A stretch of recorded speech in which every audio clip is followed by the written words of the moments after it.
Hi everybody, how are you? So I'm moving kind of quick, sorry. So I'm doing some steaks. Well, I'm not doing steaks. My husband's going to go outside and grill some steaks. So I just want to explain to you about steaks and how you can cook them, prepare them, and everything. Their steaks are beautiful. I love steaks. Good, nice piece of red meat. Ooh, love it. I'm just going to get everything I need set up because I did not do that before I hit the button. So don't mind me. I'm just going to... Okay. All right. So we will be having shortly, sorry, a little inappropriate shot there. There we go. So we are going to be having New York strip steaks. Buy them when they're on sale because it's this time of year they tend to go on sale. Stock up. Family packs. Sometimes you get 3 or 4. Stock up on them. It's a good cut steak. Otherwise, you can get the London broil steaks. Nice big steak. Cook it on the grill. Slice it up. Put it on top of a salad. Or you could just cut it into individual pieces, and you could serve anywhere from. Well, I could serve a family of 4 to 6 on mine, London broils. But anyway. So I'm going to kind of show you a quick rundown on a rub. And actually, you know what? While I'm at it, let's make one together. So I have in a bowl, let me see if I can show it to you. I have in a plastic container some New York strip steaks. All right. And I put a rub on them. All right. I used a, let's see if I can grab it. I did a Smokehouse Mesquite barbecue seasoning. All right. So, that's a good one to use on top of your steak. It's got salt, it's got pepper, it's got garlic, it's got a nice smoky taste to it. And when you cook it on the grill, the flavors and the juice from the meat is actually going to be very, very delicious. Quick trick I learned while making steaks: never cook a steak right out of the refrigerator and put it on a hot surface. What happens is the meat will get tough, kind of like leathery. No one likes it like that. No one likes that. So when you take your meat out of the refrigerator or freezer, obviously thaw the meat out if it comes out of the freezer.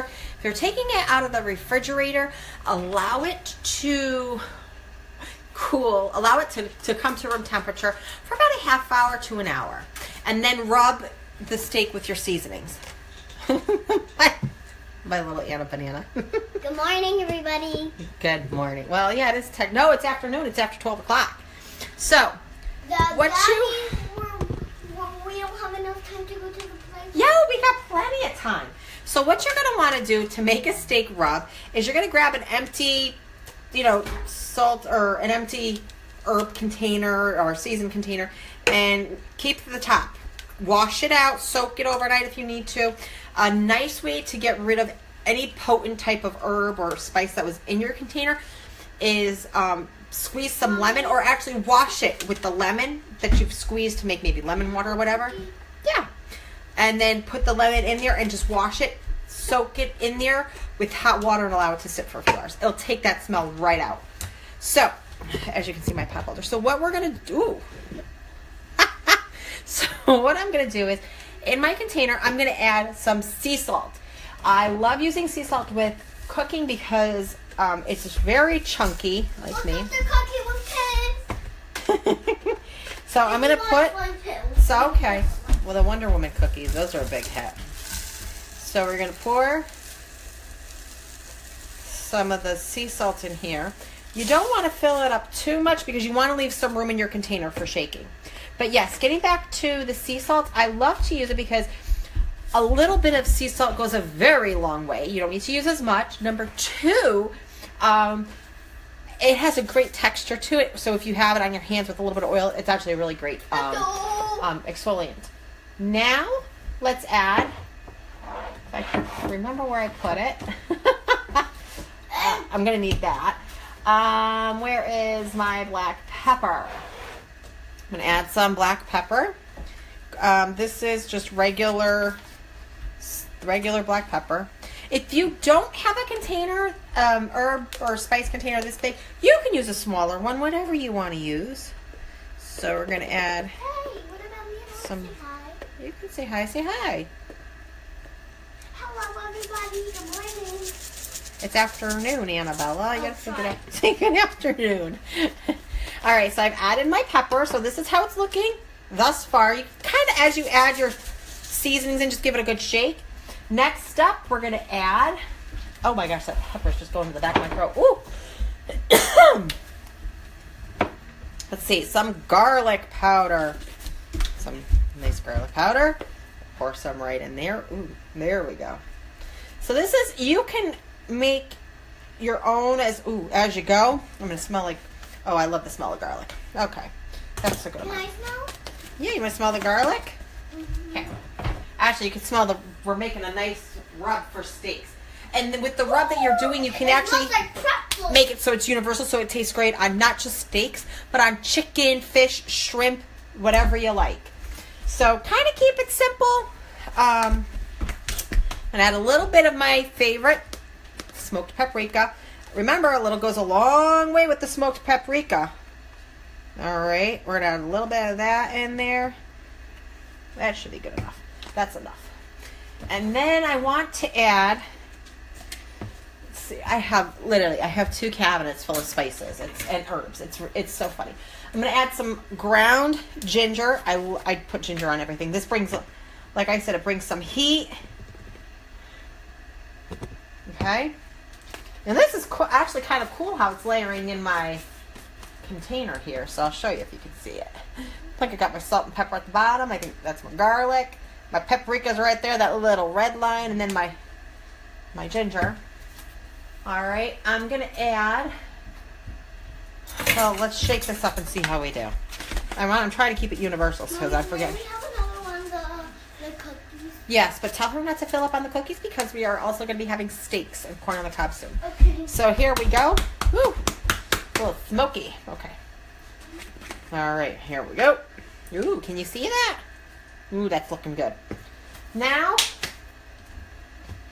I want to see if I can find my regular paprika. Let's see. I should show you guys my herb. Here, this is one of my cabinets. Can you guys see this? There. I got 3 of them. All right. Sprinkles and everything up there. Sprinkles for ice creams. I have stuff for my jarring and my pickling stuff that I'm going to be doing soon. More stuff here. I got my oils, some more herbs and spices. My measuring cup. I got more herbs and spices, and that goes all the way in the back.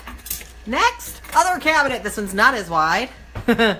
Lots of room. Look at that. 1, 2, and 3. Let's see if I can make sure I get the top one there. There we go. Pretty crazy, right? I got a lot of herbs and spices and stuff. But I love to cook. And everything has a different flavor. So, all right. I'm going to add a dash, just the smallest smidgen of cayenne pepper. Brings a little bit of the heat. And that's all it's going to do is bring a little bit of the heat. All right. Ginger's going to bring the heat, but it's also going to help settle the stomach. Important to remember. And ginger's actually really good for inflammation. So if you suffer from arthritis, fibromyalgia, anything like that, or even acid reflux or GERD, ginger's actually very good. I actually have a tea that I make that actually helps with stomach acids.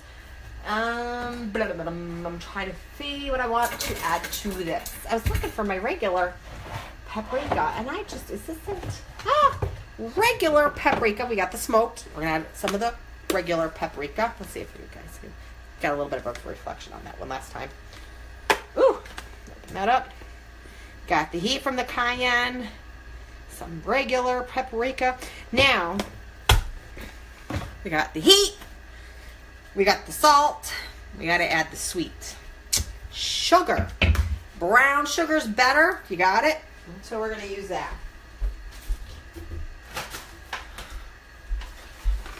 And when you grill with a little bit of brown sugar, it just caramelizes. And it gives such a great flavor. I think I just banged some across my kitchen. Yeah. Okay. I'm going to keep adding a little bit more. I have organic brown sugar. See, this is the bag. Let's see. Organic brown raw cane sugar. I love it. Love it, love it, love it. Okay. Let's see if I can. I have to crumble it because it actually went hard in the back. So, just gonna. Literally, it's like big. So I'm sitting here just crumbling it. Did you like the grill? Yeah, the grill's lit. Okay. If you want, you can take the steaks outside. You got the tongers up on the thing there. You like I talk? The tongers on the thing, you know. Because he knows what I mean. Okay. So, I've got my brown sugar. You only need a little bit of brown sugar. I would say maybe about a tablespoon or so of the brown sugar. Alright, we're going to give that a good shake. And there you go. Obviously, if you still have the label on yours, like I know this isn't going to be chocolate sprinkles, because that would make for a very interesting sundae. But you could just write on there what it is so you know what it is when you're looking for it. Like I'm going to write on mine, homemade, barbecue rub. Wash my hands. Always wash your hands. All right. So, yes, there you go. Oh, do you need a plate for them? Or you want to take that tray? All right, I'm going to get going on the... Just need some foil? tin foil. All right. Thank you. You're welcome. I don't think I need that back in. I think there might be enough just to do that. All right, I'm going to do the corn on the cob. Actually, I gotta label this so I know what the heck this is next time I go to use it. So, get out your Sharpie or your Sharpay if you got it from the dollar store. And we're gonna call this, you can call this just, I wouldn't put rub, because if you need muscle rub, your husband might go and grab this. You never know. So I'm just gonna put meat rub. No, don't put, yeah, let's just call it a meat rub. Okay. If you have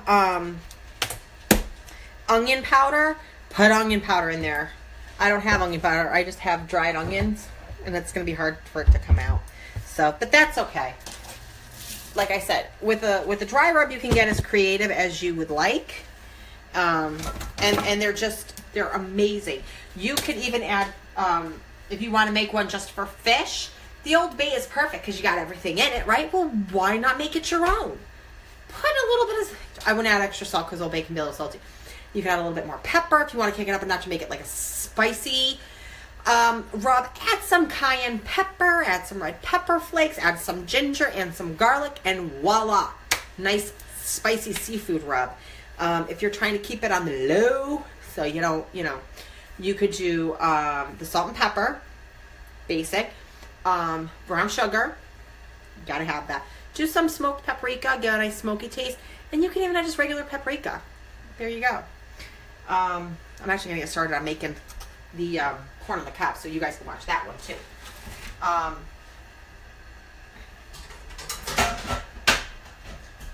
Ooh.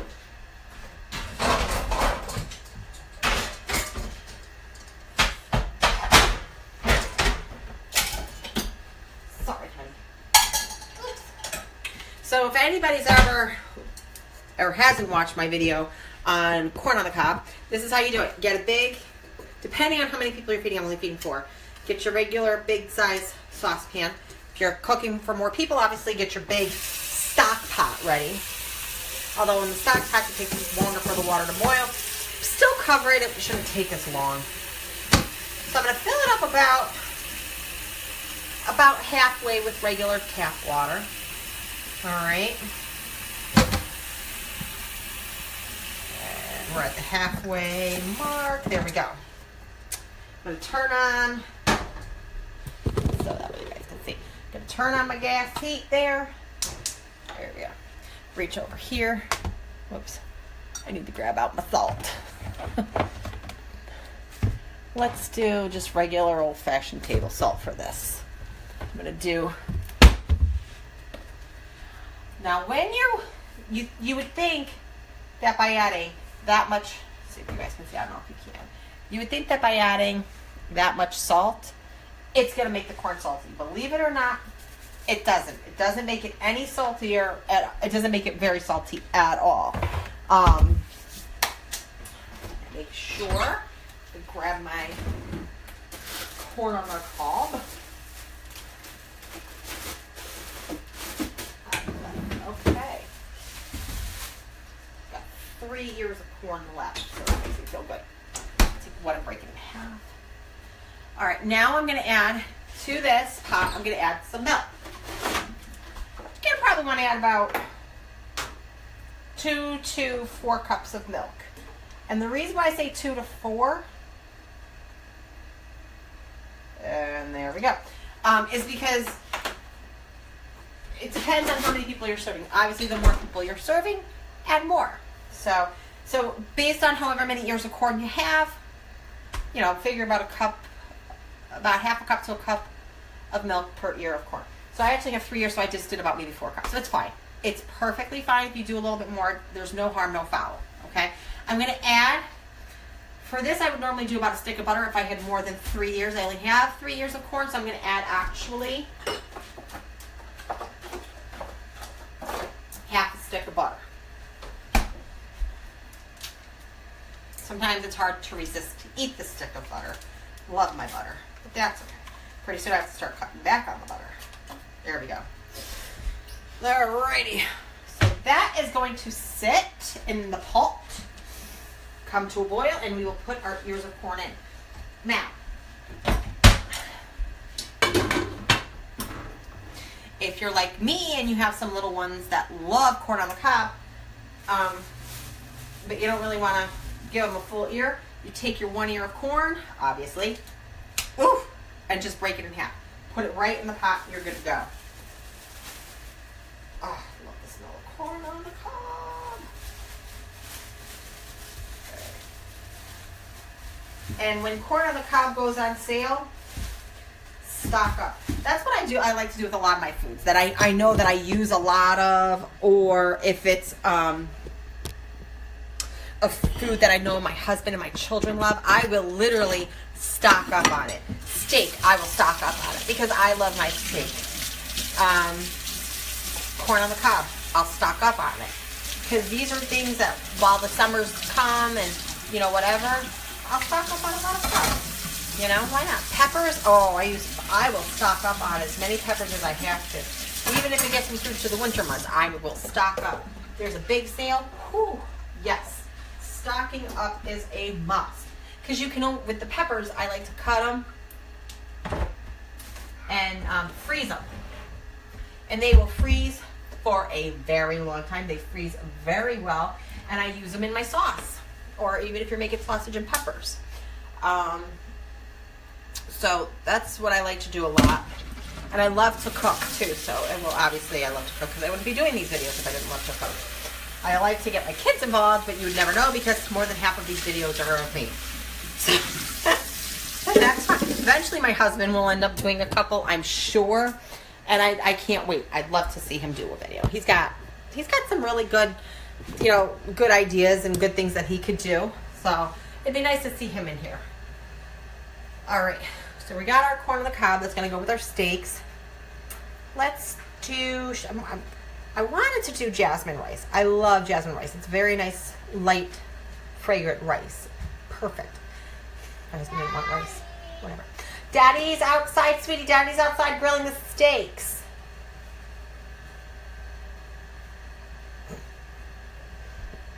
So, anyways, that's that. I'm thinking what else.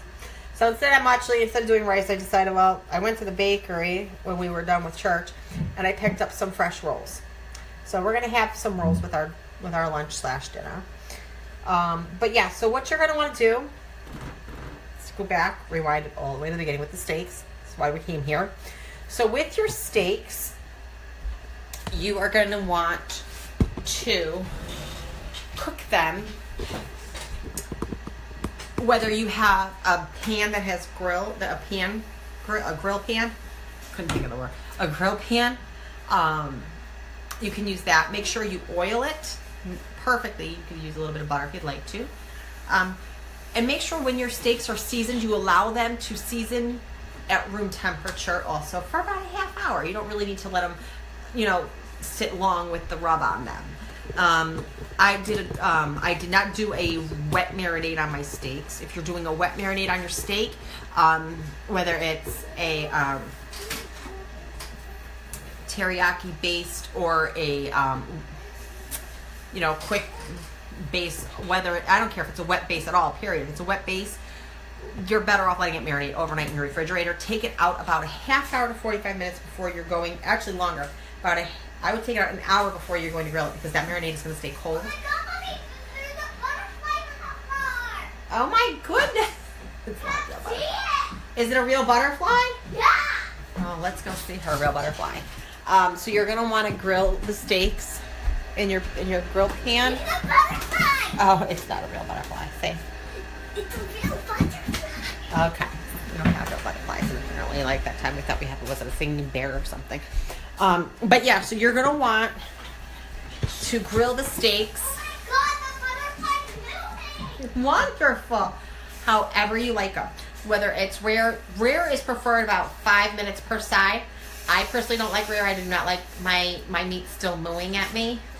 I like mine medium well. Now the best way to tell where your steak is at is there's that like mechanism, whatever you feel, Oh my God. whatever works. I just go based on length of time. So I like to cook mine for about 8 minutes on each side, on a medium flame or on a medium heat. And I do time it. I will cook it for the first 4 minutes on one side, and then I flip the steak over. I cook it for another 4 minutes on the other side. Then I flip it back over so I can get those nice grill marks going, straight across, and get the little zigzag patterns, whatever. So yeah, that's what I like to do. I think. Oh, my friend, I just got a text. So for those of you who don't know, my husband and I were water baptized today. We did the water baptism, submerged water baptism. Very, very, very happy right now. It's amazing experience. But we'll get into. I'm not going to talk about that because very happy about it. But anyways, getting back to the steaks. So, and you can serve them with whatever side dish you want, whether it's corn on the cob. You can even do pasta salad. Think of summer stuff. Even grilled zucchinis, and you can make your own. Okay. You can even do your own zucchini pouches, zucchini with yellow squash, add some cherry tomatoes in there, put a nice, perfect, robust Italian dressing on there, fold up your foil packet, put it on the grill, cook it. Don't flip it because you're going to get that seasoning all over the place. So just cook it on like a top rack, and it'll just, the steam with the zucchini and the tomatoes and everything, it'll just be perfect. Come on over, Stanzik. He's out there grilling right now, Mike. But yeah, so that's how we do our steaks. If you're doing the London broil steak, it's a much larger piece of meat, very tender. I love a London broil steak as much as I love my New York strips. Unfortunately, my daughters were born with platinum spoons in their mouths. To a fault of my own, because I do love really great cuts of meat, and there's nothing wrong with that. I love my filet mignons. I love my New York strips. I love my and then you got your London broil and your Philly steak, whatever. And I'm fine with it. Like I said, I don't discriminate when it comes to red meat. I know what I like. I cook what my family loves, and I cook what I love too. So there you go. End of story. So take your steak, put your dry rub on it, make your own. It's gonna be cheaper anyways because you got more than half the ingredients that are in that container anyways. So why not make your own?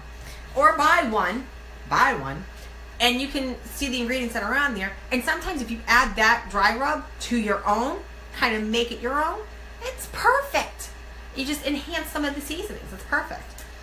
So for a dry rub on your steak, rub both sides, obviously. And you want it, when I say rub, I literally mean add some pressure to it. So here, let's pretend my hand is the steak. We're putting the seasoning on, and you just literally rub it right in there because you want to get that seasoning into all those fibers and all those places of the meat. It's perfect.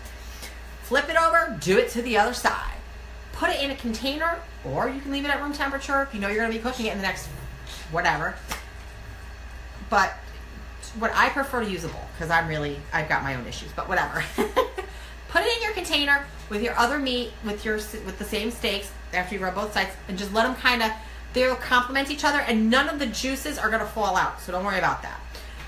When you go to cook your steak, again, cook it to your liking, all right? You can always look up how long for medium rare, for well done, and, whatever, to each their own. But like I said, for a rare steak, you're looking at about 5 minutes per side, all right? Literally, so it's 10 minutes. I like mine medium well, so mine tends to be 8 minutes, maybe 9. No longer than 10 minutes. And that's per side. If you're looking for medium rare, I would say about 6 to 7 minutes per side. So, what's going on? They're done? Couple minutes. Oh, see? Oh. Which one are you looking for? A regular steak? You're welcome. Anyways, so that's how you cook the steaks. When we do ribs, I like to do beef ribs. I'm very fussy with pork ribs. I'm not going to lie, I cheat with the pork ribs. I buy them where they're pre-made and they already have the barbecue sauce on them. No harm in that. And those are always on sale where I live, so I tend to buy them. So I do those a lot. Have I made my own barbecue ribs? Yes, I have. Have they been good? Yes, they have. Has anybody gotten sick and died from them? Not that I know of. But I would love to ideally do like a huge segment on like meats and stuff, but we would be here forever. And I don't think I have enough elastic in my shorts or my underwear to keep everything in place. So we'll save that for another day. But the meat's for another day. But I think with the warmer months finally upon us, because here in New England and Connecticut, we've had some very interesting weather. Not going to complain because it wasn't humid. So my hair was doing pretty good. So, and this is just from being water baptized today. So I'm very happy about that. So anyways, getting back to everything. I think my water's boiling. Ooh, let's go see.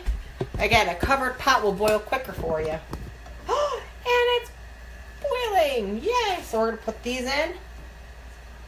You want to make sure you time cooking your corn on the cob, time it perfect so it goes well with the steaks. So that way, while your meat is resting, once it's off the grill, that your corn on the cob is also done when the meat is finally done resting. So the corn on the cobs actually take about a good 12 minutes, about the same amount of time as a hard-boiled egg, about a good 12 minutes, 12 to 15 minutes. And when your meat is done cooking on the grill, you want to let it rest for 15 minutes. I don't do that because I like to eat my steaks when they're hot. Not too hot because I don't really want to burn my mouth, but I do like to eat them while they're pretty hot. And that's pretty much it. I don't know what to say. So, I think that's where I'm going to end this video.